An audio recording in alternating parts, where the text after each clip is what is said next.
चलिए आज स्टार्ट करते हैं सीयूटी का नया बैच 2024 वाला। जिस तरह इस साल हमारे लिए क्या है, वेल एक्सपीरियंस साल होने वाला है सीयूटी के लिए, क्योंकि इससे दो पहले अटेम्प्ट हो चुके हैं, यानी दो पहले पेपर हो चुके हैं, 2022 वाला और 2023 वाला। 2022 में जब सीयूटी ने पहली बार हम सबके सामने एनटीए के थ्रू न्यू एजुकेशन पॉलिसी के द्वारा हमें सीयूटी एंट्रेंस एग्ज़ाम की बात रखी गई, तो चीज़ें बड़ी कॉम्प्लिकेटेड थी और पहली बार थी। कैसा एग्ज़ाम आएगा, बच्चों के अंदर डर था।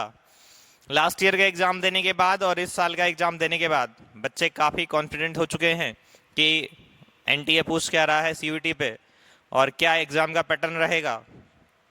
इसी को देखते हुए चूंकि 2023 का पेपर अभी कुछ दिन पहले ही हुआ है और बच्चों ने एग्ज़ाम दिया हुआ है और रिजल्ट का वेट कर रहे हैं।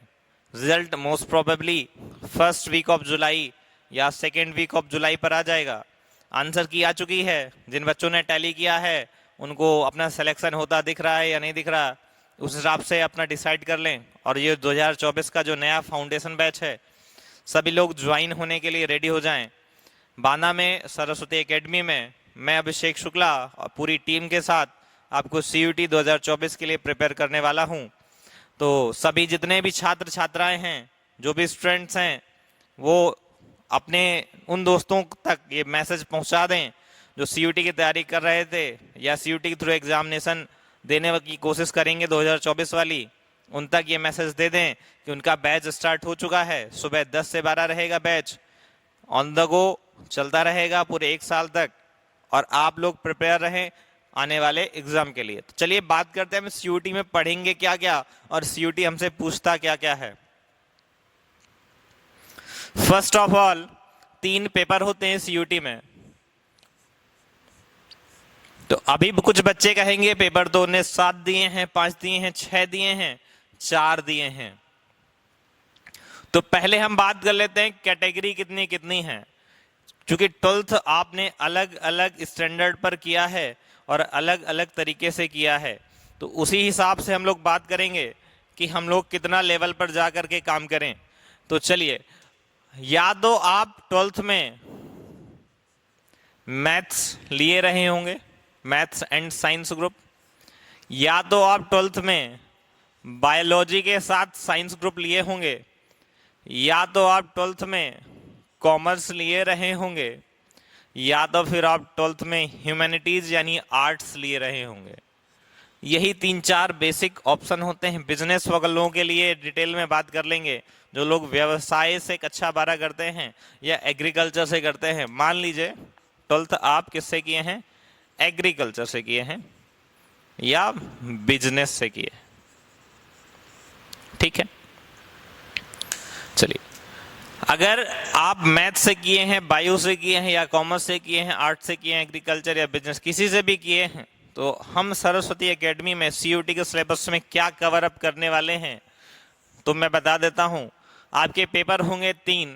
पहला होगा डोमेन ग्रुप का,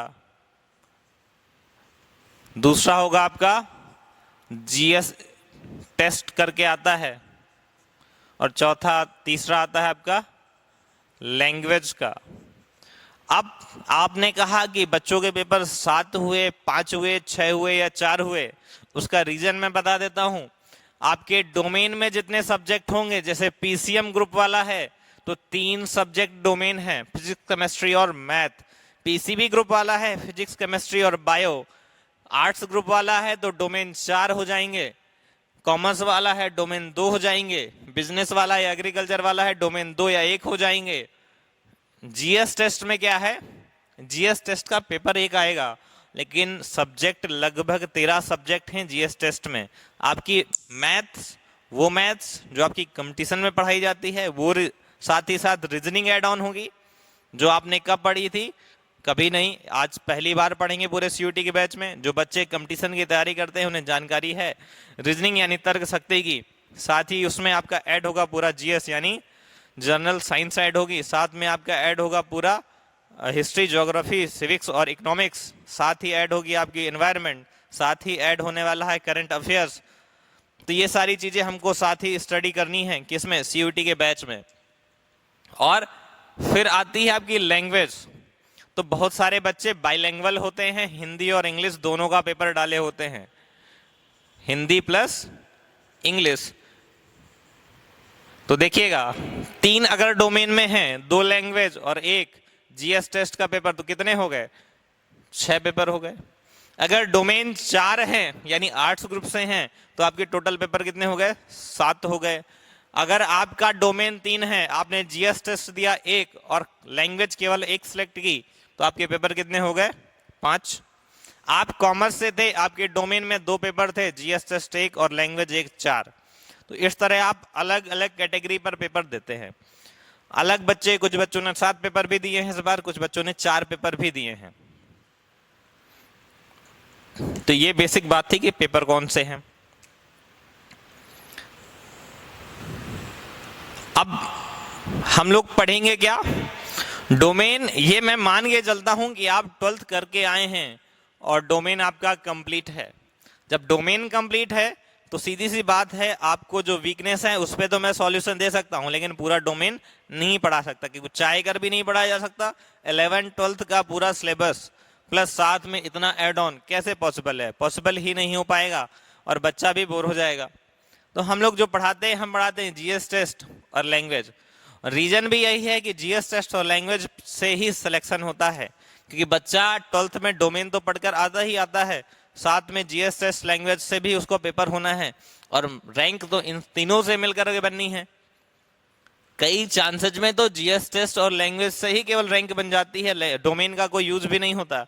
जैसे आपने बीए इकोनॉमिक्स करना है, आपने एक सब्जेक्ट डाल दिया जीएस टेस्ट और लैंग्वेज, आपके जीएस में अच्छे नंबर आ गए, लैंग्वेज से आपकी ग्रेडिंग बन गई, तो जीएस के चारों सब्जेक्ट में या लैंग्वेज के दोनों सब्जेक्ट में आप क्या कर सकते हैं? एडमिशन ले सकते हैं। अब बात करेंगे सीरियल वाइज। लैंग्वेज, लैंग्वेज में क्या है? बेसिक आती है आपकी ग्रामर, साथ में आते हैं अनसीन पैसेज, इंग्लिश की बात करें, और एज इट इज हिंदी में भी अपठित गद्यांश या पद्यांश आएंगे, और साथ ही आपको क्या बताना होगा उसका एक्सप्लेन करके 5-5 सेट में क्वेश्चन आपने 12th में करे हैं, इंग्लिश में भी और हिंदी में, दोनों में आप करके आ रहे हैं। वर्ड पावर हाँ मजबूत करनी पड़ेगी, पर्यायवाची, अनेकार्थी शब्द, विलोम शब्द, समानार्थी शब्द, पर्यायवाची, ये सब आपको क्या करने होंगे? याद करने होंगे। ठीक है, चलिए तो समझते हैं जीएस टेस्ट का। लैंग्वेज आपने क्या करनी है? ग्रामर पोर्शन आता है, रीडर में केवल क्या आएगा?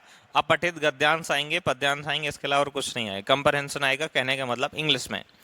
जीएस टेस्ट की बात कर लें,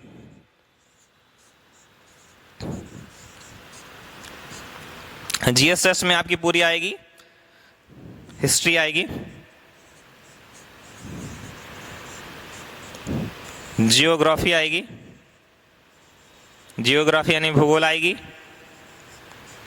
सिविक्स यानी नागरिक शास्त्र कह लें या फिर राजनैतिक शास्त्र कह लें, और साथ में क्या आएगी? इकोनॉमिक्स आएगी। ये 4 तो आपके किसके? ह्यूमैनिटीज यानी आर्ट्स के सब्जेक्ट हो गए, तो इसलिए आर्ट्स वालों के लिए सीयूटी थोड़ी सा इजी हो जाता है यहीं से। साथ ही अगला आपको क्या देखना है? जनरल साइंस आएगी,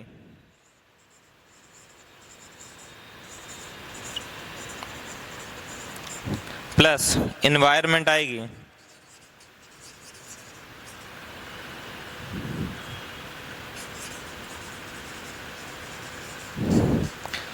प्लस आपकी मेंटल एबिलिटीज,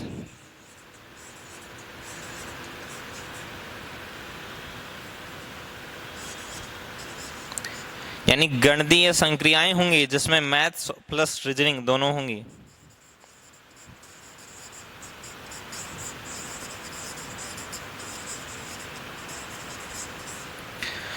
ये कुछ टॉपिक बेसिक बड़े लेवल पे आते हैं, बाकी इसके अलावा करंट अफेयर्स आएगी,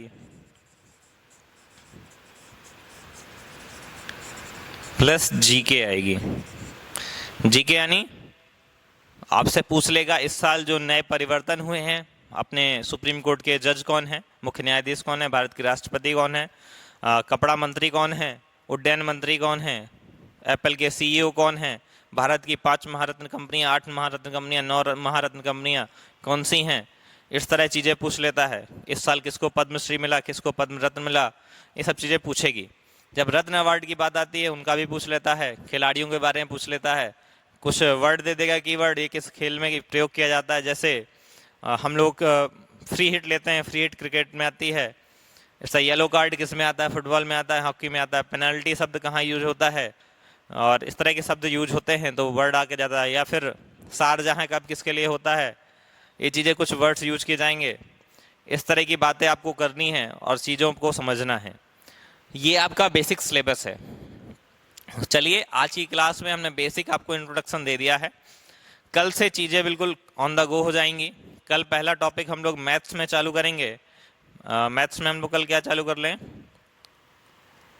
ओके, कल मैथ्स में चालू करते हैं हम लोग क्लॉक से स्टार्ट करेंगे और मैथ्स आपकी कल से चालू हो जाएगी। तो जो बच्चे अभी तक कोचिंग ऑफलाइन मोड पे नहीं ज्वाइन किए हैं, आज का वीडियो चूँकि ऑनलाइन रहेगा, बाकी सारी क्लासेज ऑफलाइन होने वाली हैं, तो जल्दी से जल्दी अपना रजिस्ट्रेशन करा लें, क्योंकि फिर लेट हो जाते हैं, सिलेबस छूट जाता है, फिर बाद में वही परेशानी आती है।